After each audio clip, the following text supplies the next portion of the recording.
টাঙ্গাইলের মধুপুর উপজেলার এক ছোট্ট গ্রাম কাকরগনিতে অবস্থিত বাইতুল আমান জামে মসজিদ। সেখানে ইমামতি করেন মাওলানা আবুল হোসেন, বয়স 50-এর কাছাকাছি।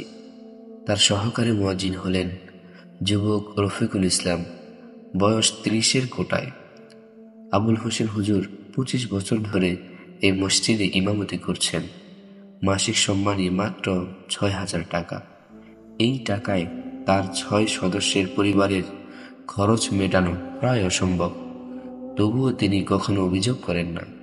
সকালবেলা মসজিদ ঝাড়ু দেওয়া, দুপুরে শিশুদের কোরআন শিক্ষা দেওয়া, সন্ধ্যায় মাগরিবের পর তাফসির পাঠ, সবকিছুই করেন নিষ্ঠার সঙ্গে।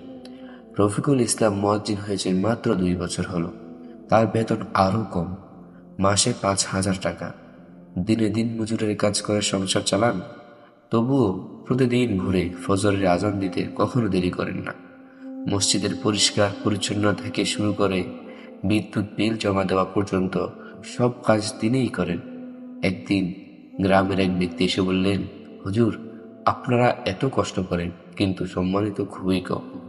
আবুল হোসেন হেসে বললেন, আমরা দুনিয়ার মজুরি চাই না ভাই, আখিরাতের পুরস্কারই আমাদের প্রাপ্তি। এদিকে রফিকুল ইসলাম যোগ করলেন, আজানের সুরে যদি কারো হৃদয়ে আল্লাহর ভয় জাগে, সেটাই আমাদের সবচেয়ে বড় সাফল্য।